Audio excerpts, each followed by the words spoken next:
Thank you for watching the Citizens Report. My name is William Donahue.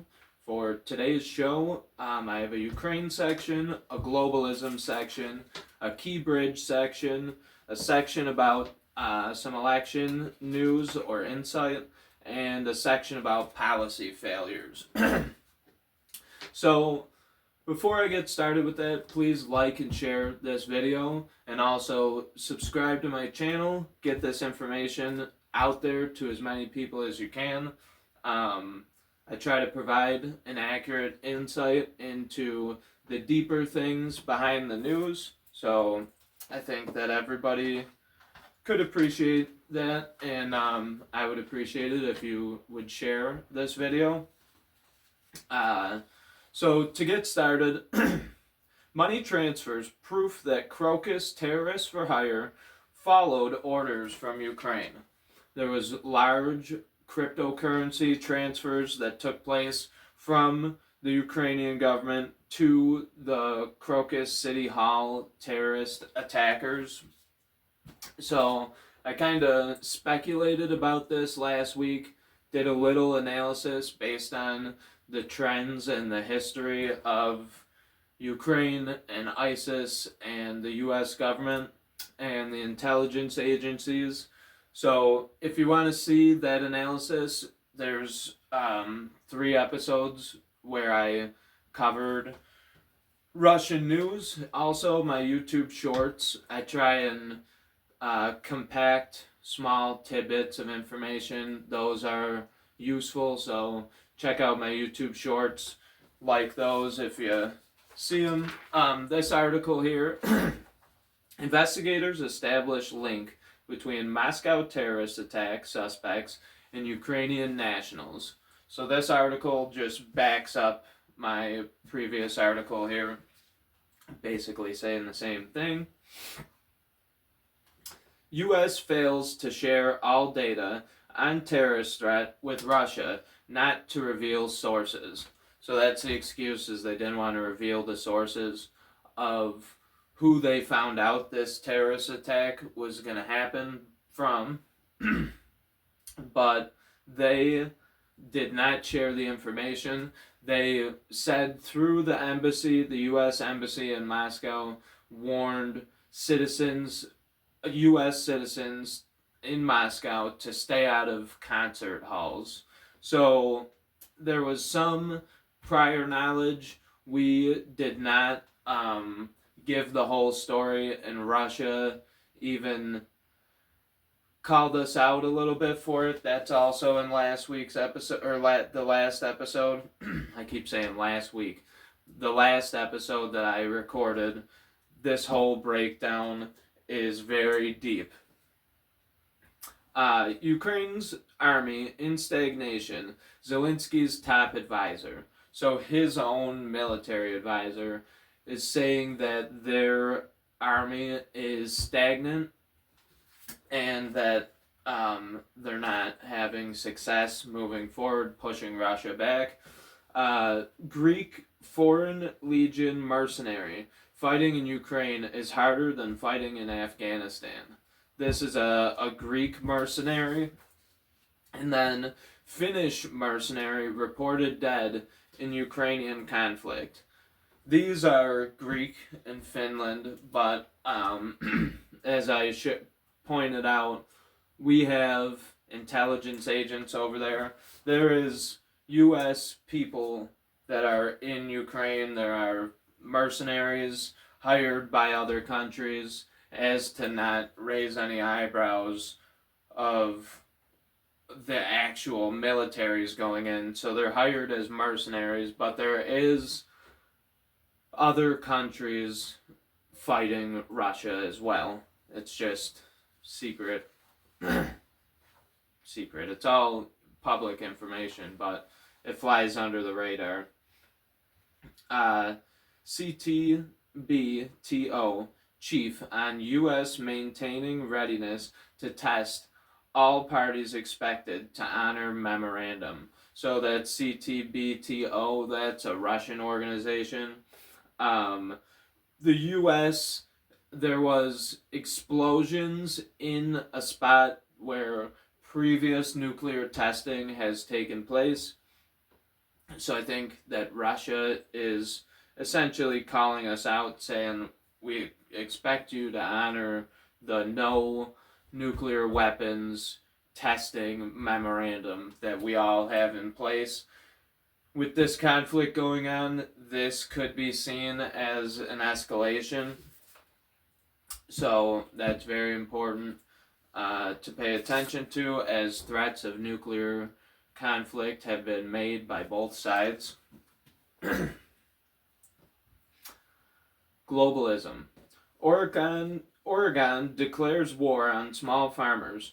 War on food is spreading in U.S. through land use restrictions, geoengineering, and wave of propaganda. So this article is talking about all those regulations on farmers, the food, the processing. I'm sure meat, everything is super regulated, and there's always pressure for them to join a larger corporate farm. So the farmers themselves feel like war is being declared on them. This is in the globalism section because it's happening all over the world. There's massive protests in Europe that are probably still going on. The farmers spraying manure on government buildings. So this is going on all over the world, and we're part of large global alliances that have advocated for these regulations to be pushed. This is the globalism section. So all these things apply to each country equally that's involved with any of the 17 sustainability goals, anything like that. These articles all apply to. New accommodation for over 6,000 refugees in Berlin. Districts are now fighting back. So the tax money being used to build accommodations for 6,000 refugees in Berlin, same is going on in Texas, same is going on with hotels in New York City. This is happening all over the world. I don't know if over there they might be Muslim refugees. We have Southern American refugees. We have people from all over the world coming through. So this is a global trend. Evaluation to verbalize seizure risk following ancestral monovalent COVID-19 mRNA vaccination among U.S. children aged 2 to 5 years old. This article here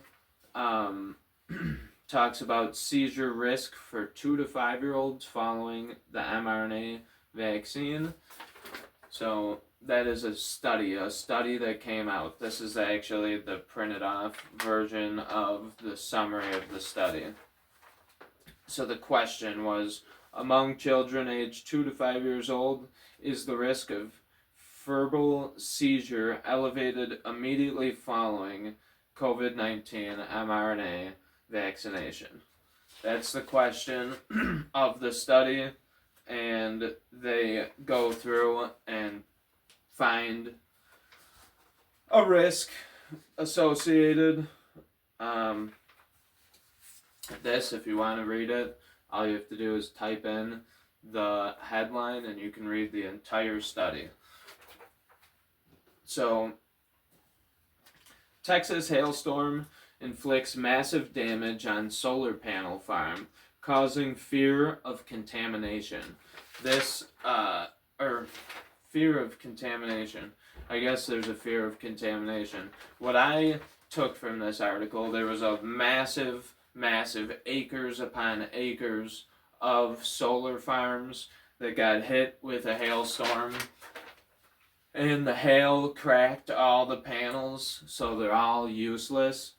They're saying that they also leaked something, so I'm not sure how green this technology is, especially having to replace those panels now. We'll see. As far as the effectiveness or the efficiency of the panels, whether they even pay off for the climate, but if it's cloudy, these panels won't work. Apparently, if it hails, it'll damage them. They don't produce as much sunlight. They have to take up land that forests could be growing in. So these, I'm not a fan of. Misleading letter urges support for pandemic treaty as Louisiana becomes first U.S. state to reject World Health Organization power grab. Louisiana is fighting against this pandemic treaty, which gives the World Health Organization the power to dictate medical policy to its member states. So Louisiana rejecting it. That is in the globalism section because France could reject the same policy. It's every country that's part of the World Health Organization is tied to their pandemic treaty. And then the 4 I's it's called: inflation, immigration, inequality, incumbency. Those are the 4 I's, I letter words that play into the popularity of politicians. So this goes through the list of the least popular politicians: Olaf Scholz, Emmanuel Macron, Yoon Suk Yeol, South Korea, Fumio Kishida, Japan, Rishi Sunak, Justin Trudeau, Joe Biden, Alexander De Croo, Belgium. So, large disapproval ratings for a lot of government officials. The first one, Olaf Scholz, 73% disapproval. How is he elected, or how is he in place? So that's my globalism section. Unpopular with the people, as you can see from these disapproval ratings. And these are all countries that are in some way implicated or following these global dictates. So the next section I have is the Key Bridge. Very minimal coverage here. I'm just pointing out a couple things. So I had mentioned before that the bridge was shut down from traffic on both ends. So here it says that the ship captain issued a mayday call. They were able to shut down the bridge on both sides. They even have the transcript of the police coordinating the blockage on both sides. So the blockage was not suspicious, in my opinion. The police did a good job. They organized quickly and were able to avoid massive crisis. They almost wanted to go onto the bridge and save those construction workers, and it happened too fast. They weren't able to get up there. I'm glad that they didn't go up there and get hurt, but just to clear the air, because that is partially suspicious, just based on the first instinct. Baltimore mayor on MSNBC: my purpose in life is to make white people uncomfortable and afraid. So this is a guy who's kind of been out of the limelight, hasn't really had a media presence at all, for the most part. And then the bridge gets crashed into, and instead of a unifying message, he gets on SNBC with Joy Reid and just makes this completely unexplainable statement. He wears a hoodie, he doesn't dress professional, and he says his purpose in life is to make white people uncomfortable and afraid. What do I want to say about that? I guess just take the word white out, replace it with any other ethnicity, and see how that would go. So, election news. This, I only have 2 articles. This is the most important thing that's going on with the election, in my opinion. Joe Biden raised campaign money. He's not going to be able to win anybody over with it. I think the results are already, I think the people who are going to vote, where they're going to vote, is already settled. But this points out what is going on precisely. So Jonathan Diller, Trump attends wake of New York policeman shot on duty. That's Donald Trump. Not the president, but still doing presidential things. And, you know, whether it's for his campaign or whatever, it is a very kind gesture.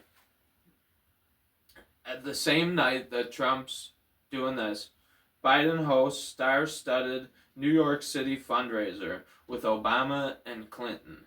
And Lizzo was there, a lot of celebrities were there. So, instead of attending the New York City police officer event, he raised record-setting campaign funds for his campaign. And I don't know if he even addressed the police officer, but that's my election section. That's how I see it. You have to judge a tree by its fruit, and Donald Trump has given us more fruit than Joe Biden. And then for our last section, policy failures. These are all policy failures that, whether directly or indirectly, are a result of any political party. This should not be accepted in the United States. New York City Mayor Adams reveals electromagnetic weapon detection system coming to subway stations. So they're going to start searching people without a warrant, essentially, is how I view it. You're going to search me with no suspicion of a crime, so there's no more innocent till proven guilty. You are going to search me without a warrant, and I feel like that's a complete violation of your rights. You should have the right to own a firearm, according to the Second Amendment, and then you shouldn't be able to get illegally searched. So, we've already handed over our rights, or our, we as a people need to get our freedoms back ourselves. They'll never be given back to us. So the rights we've lost are already gone, in my opinion. We could change things back, but you have to vote. You have to do things to get your freedoms back. They won't just be given to you. So if we give up our freedom to have these rights to own a firearm, to travel uninhibited, to not be illegally searched, then we will lose them. And they're just gonna do it with no law, establish the precedent, and then let it keep happening, and it's gonna happen other places.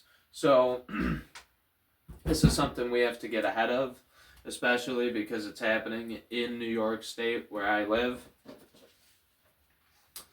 YouTube ordered to reveal the identities of video viewers. So the government, federal authorities have asked Google for the names, addresses, telephone numbers, and user activity of accounts that watched certain videos, according to unsealed court documents Forbes has seen. Pretty credible source, Forbes, as far as obtaining information.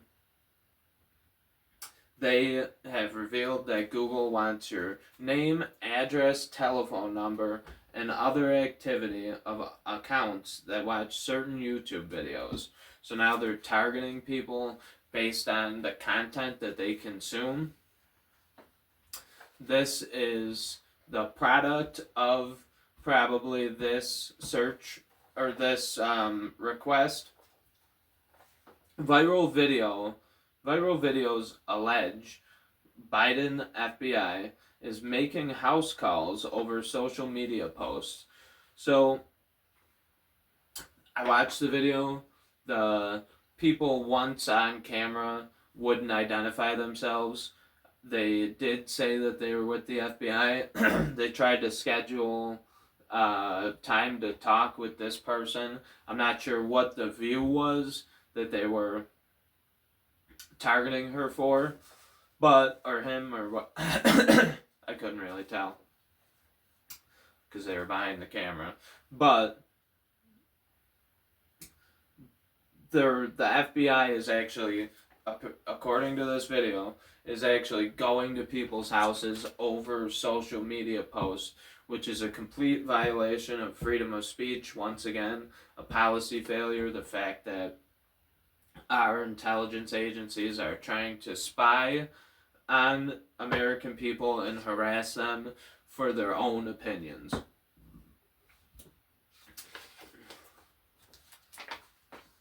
I'm sorry. FTX founder Sam Bankman-Fried sentenced to 25 years in prison.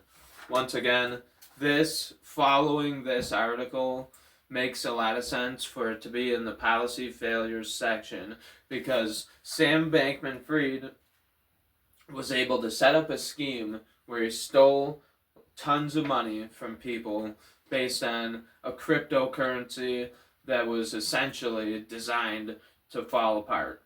So he was able to operate and make money off of that. I think that he has to forfeit $11 billion. I don't know if that's more or less than he made, but he was able to do this while they were spying on people for posting something that should be free speech.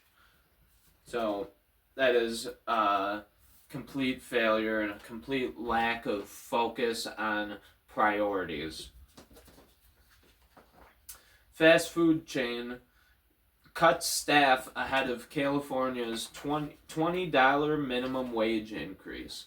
So they're going to increase the minimum wage to $20, and now fast food chains are cutting the staff, which is going to make less jobs, more money that you're going to have to pay to get the fast food. It's just going to raise the price of everything without adding any actual value to the money that you have.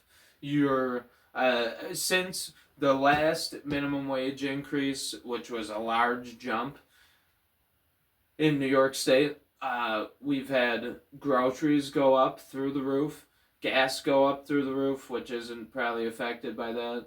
But everything, it's $30 to go to Burger King, has gone up in direct correlation with the minimum wage increase.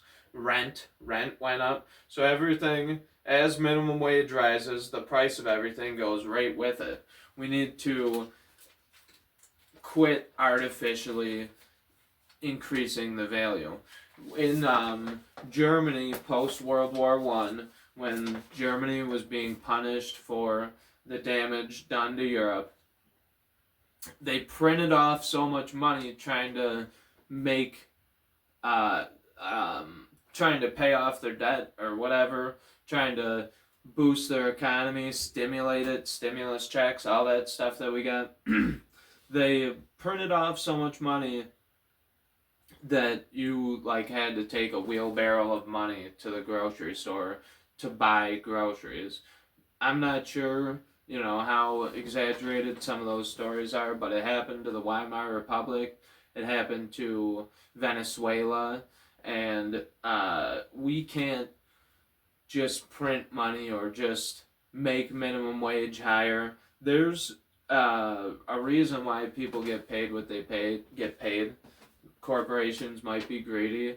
I'm not sure how that works, but we as people, you don't even have to go to work at a place. You could go somewhere else and work that's going to give you a fair wage. We can vote with our feet by leaving a state or by leaving a job.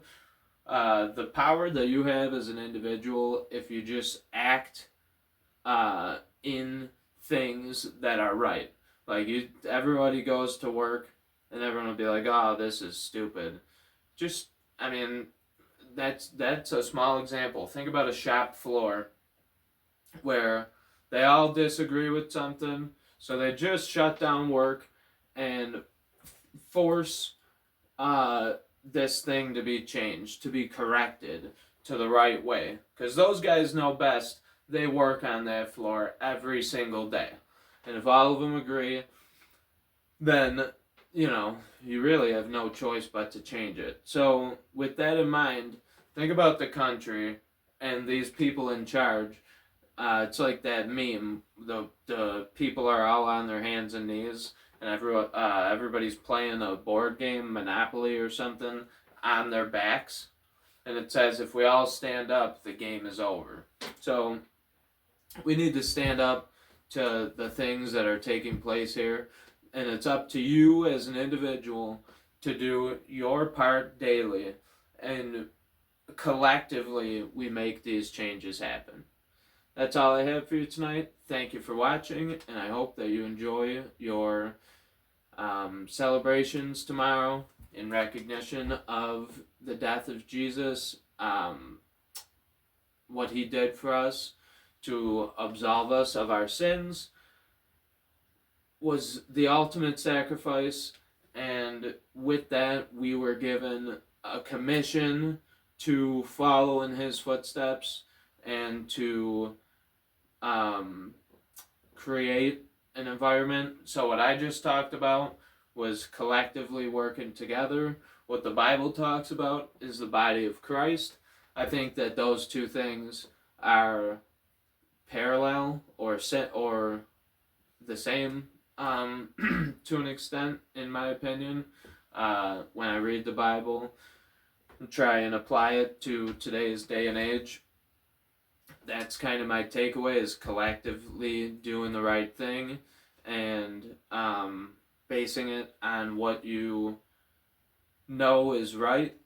So, yeah, that's all I have for you today. Thank you for watching, and have a good celebration of Jesus.